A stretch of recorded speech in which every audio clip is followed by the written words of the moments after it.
Tempo de semear e colher. Neville Goddard. Tempo, tempos e a metade de um tempo. Então um deles falou ao homem vestido de linho, que estava rio acima: quanto tempo passará antes que se cumpram todas estas maravilhas? E o homem vestido de linho, que estava acima das águas do rio, levantou ao céu a mão direita e a mão esquerda, e eu o ouvi jurar por aquele que vive para sempre, e acrescentou: haverá, pois, um tempo, tempos e a metade de um tempo. Em seguida, todas as coisas se cumprirão. Daniel 12, de 6 a 7.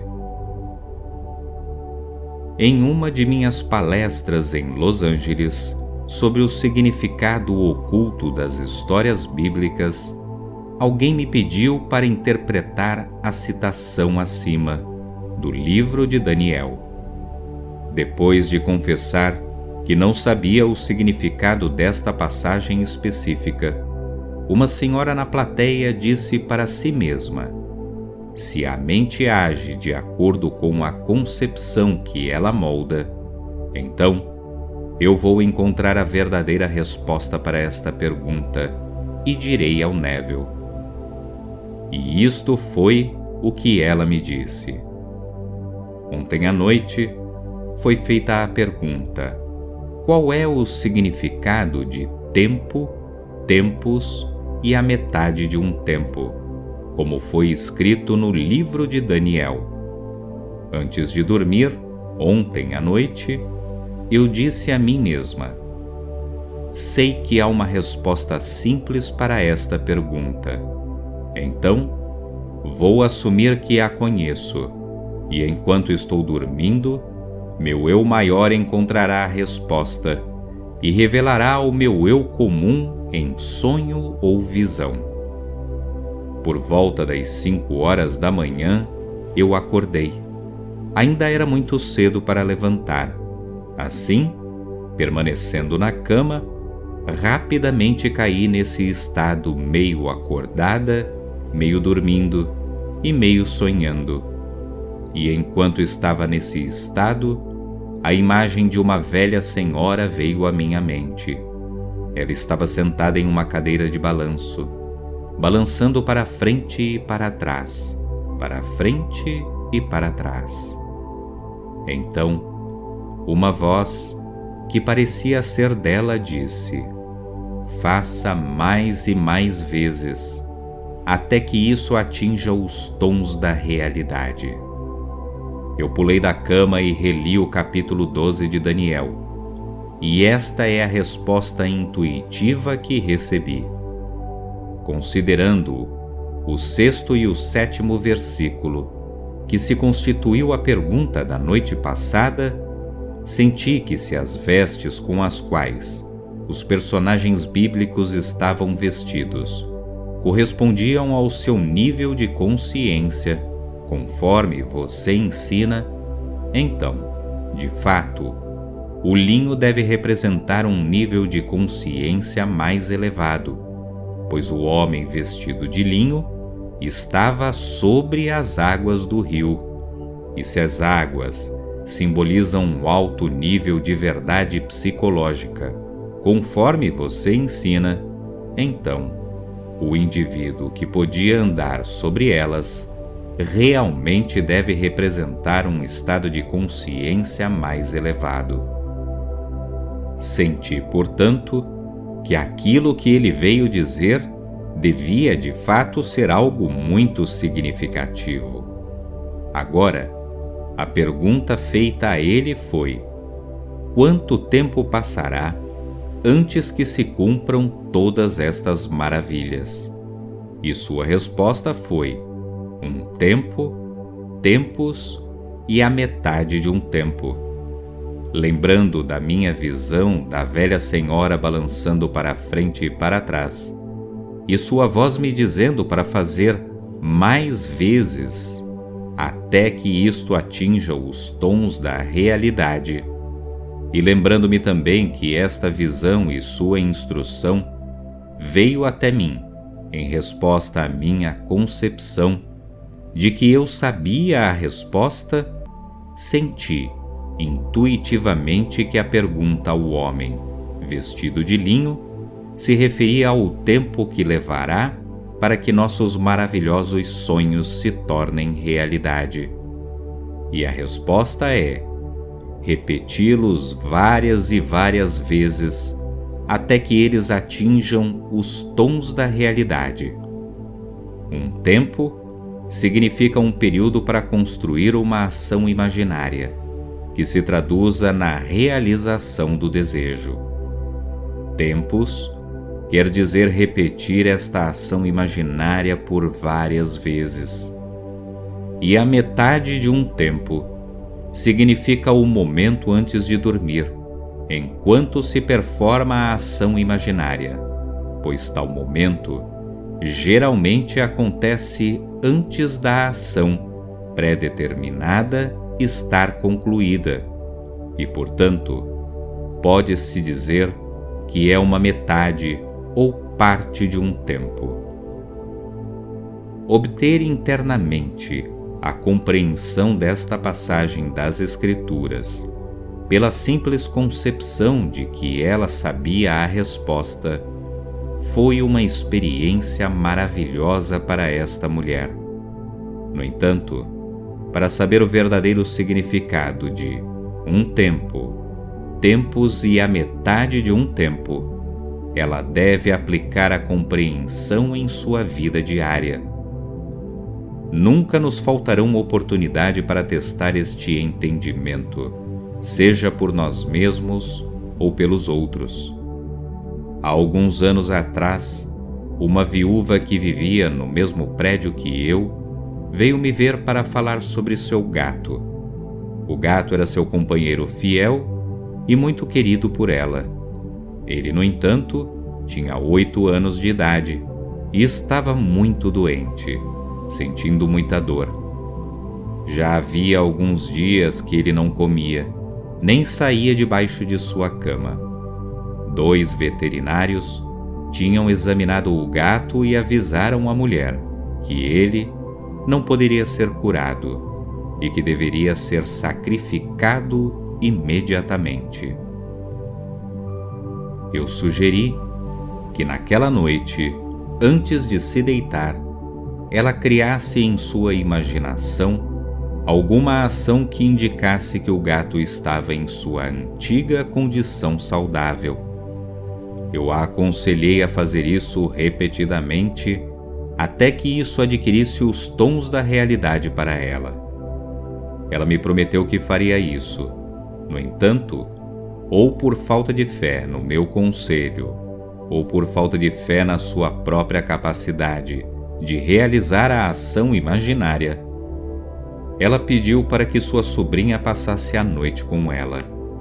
Fez esse pedido para que, se caso o gato não estivesse bem pela manhã, sua sobrinha o levasse para o veterinário e ela, sua dona, não precisasse ela mesma ter de enfrentar a tarefa tão temida. Naquela noite, ela aconchegou-se numa poltrona e começou a imaginar que o gato estava brincando ao lado dela, arranhando os móveis da casa e fazendo diversas outras coisas em que ela normalmente não permitiria. Cada vez que ela via sua mente se desviar da tarefa pré-determinada, de ver o gato normal, saudável e brincalhão, ela trazia a sua atenção de volta para o quarto e começava novamente sua ação imaginária. Ela fez isso várias vezes, até que finalmente um sentimento de alívio caiu sobre ela e a fez dormir ainda sentada na poltrona. Por volta das 4 da manhã, a mulher foi acordada com um miado de gato. Ele estava de pé em sua cadeira. Depois de chamar a sua atenção, ele a atraiu até a cozinha, onde lhe implorou por comida, arranjando-lhe um pouco de leite quente, que ele rapidamente bebeu e miou, pedindo mais. Esse gato viveu confortavelmente por mais 5 anos, quando, sem dor ou doença, morreu naturalmente durante o sono. Quanto tempo passará antes que se cumpram todas estas maravilhas? Haverá, pois, um tempo, tempos e a metade de um tempo. Em seguida, todas as coisas se cumprirão. Em um sonho ou em uma visão durante a noite, quando o sono profundo cai sobre os homens e adormecem em suas camas, então ele abre os seus ouvidos e sela a sua instrução. Jó 33, de 15 a 16. Sede, portanto, astutos como as serpentes e inofensivos como as pombas. Mateus 10:16. A capacidade da serpente de formar uma nova pele, calcificando parte dela mesma, e sua habilidade de se desprender desta pele quando isso acontece, fez com que o homem considerasse este réptil um símbolo do poder do crescimento incessante e da autorrenovação. O homem é aconselhado a ser astuto como a serpente e aprender a se desprender de sua pele, de seu ambiente que calcificou sua existência. O homem deve aprender a desprender-se e seguir em frente, aprender como se livrar do velho, aprender a morrer para o velho e ainda saber, assim como a serpente, que certamente esse não será o seu fim. O homem ainda não aprendeu que tudo o que está fora do seu corpo físico também é uma parte de si mesmo, que todas as condições de sua vida e de seu mundo são apenas uma transcrição do seu estado de consciência. Quando ele reconhecer esta verdade, cessará a inútil luta da autocontestação e, como a serpente, deixará o velho e irá crescer em um novo ambiente. O homem é imortal, portanto, deve morrer eternamente. A vida é uma ideia criativa. Ela só pode ser encontrada na mudança das formas. Tagore. Nos tempos antigos, as serpentes também foram associadas às guardiãs do tesouro ou da riqueza.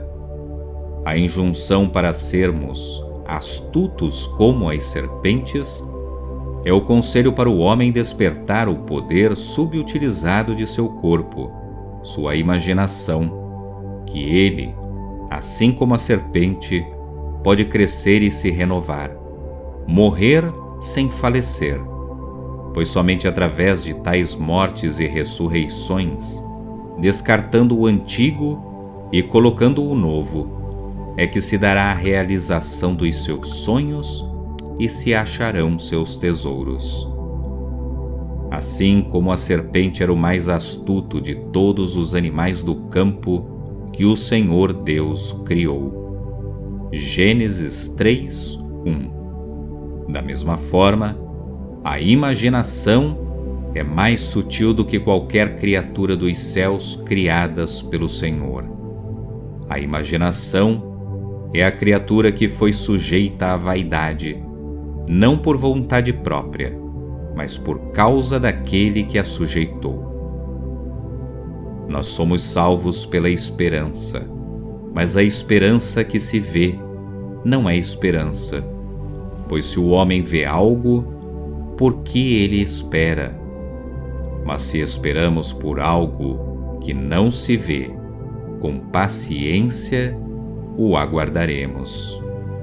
Romanos 20, de 24 a 25. Embora o homem exterior ou natural dos sentidos esteja interligado com seu ambiente, o homem interior da imaginação ou espiritual não está atrelado. Se essa integração fosse completa, o aviso para ser sábio como as serpentes seria em vão. Se nós fôssemos completamente interligados ao nosso ambiente, não poderíamos retirar nossa atenção das evidências dos sentidos, e nem nos sentiríamos na sensação do desejo realizado, com a esperança de que esse estado invisível possa se solidificar em nosso ambiente. Porém, existe um corpo natural e um corpo espiritual. 1 Coríntios 15, 44. O corpo espiritual da imaginação não é interligado com o ambiente do homem. O corpo espiritual pode separar o homem dos sentidos externos e colocá-lo a imaginar-se sendo o que quiser. E se ele permanecer e for fiel à sua visão, sua imaginação construirá um novo ambiente para que esse homem possa viver. Isto é o que se entende na instrução: eu vou para preparar-vos um lugar. E se eu for e vos preparar um lugar, eu voltarei e vos tomarei para mim, para que onde eu estiver, estejais vós também. João 14, 2, 3. O lugar que está preparado para você não precisa ser um lugar no espaço. Pode ser saúde, riqueza, companheirismo, tudo o que você deseja neste mundo. Agora, como esse lugar é preparado? Você deve primeiro construir, assim como na vida real, uma representação mais próxima possível daquilo que você deseja ver, ouvir e fazer, caso estivesse fisicamente presente e fisicamente em movimento neste lugar. Então, com o seu corpo físico imobilizado, você deve imaginar que está na verdade neste lugar e que está vendo, ouvindo e fazendo tudo o que você pode ver, ouvir e fazer, como se você estivesse realmente lá fisicamente. Isto tem que ser feito repetidamente, até que alcance os tons da realidade. Quando for natural, o lugar estará preparado como o novo ambiente para o seu eu físico e exterior. Agora, você pode abrir seus olhos físicos e retornar ao seu estado anterior. O lugar agora está preparado. E onde você esteve na imaginação, lá você haverá de estar em corpo também. Como este estado imaginado se realizará fisicamente, não cabe ao homem natural ou exterior saber. O corpo espiritual, no seu retorno do estado imaginário para seu antigo estado físico, cria uma ponte invisível de eventos que ligarão os dois estados. Embora o curioso sentimento de que o estado era real e que estava realmente lá se vai assim que você abre os olhos no seu velho ambiente habitual, entretanto, você estará assombrado com a sensação de uma identidade dupla, com o conhecimento que há um corpo natural e um corpo espiritual. Quando você, o homem natural, tiver esta experiência, automaticamente cruzará a ponte de eventos que o levará à realização física do seu estado invisível que foi previamente preparado. Este conceito, que o homem é dual e que o homem interior da imaginação pode habitar em estados futuros e retornar para o momento presente, criando uma ponte de eventos vinculando os dois estados, bate violentamente de frente com a visão amplamente aceita sobre a personalidade humana, a natureza e a causa dos fenômenos naturais. Tal conceito exige uma revolução nos seus atuais conceitos sobre a personalidade humana, sobre o espaço, o tempo e a matéria. O conceito de que o homem, consciente ou inconscientemente, determina as condições de sua vida, imaginando-se nesses estados mentais, o leva à conclusão de que este mundo, supostamente sólido, é uma construção da mente, um conceito que, a princípio, o senso comum rejeita. No entanto, devemos lembrar que a maioria dos conceitos que inicialmente eram rejeitados pelo senso comum, posteriormente foram inquestionavelmente aceitas pelo homem. Estas intermináveis reviravoltas de julgamento que a experiência obriga o homem a aceitar, levou o professor Whitehead a escrever: "Os céus sabem que um aparente absurdo, amanhã, pode não ser embasado pela verdade.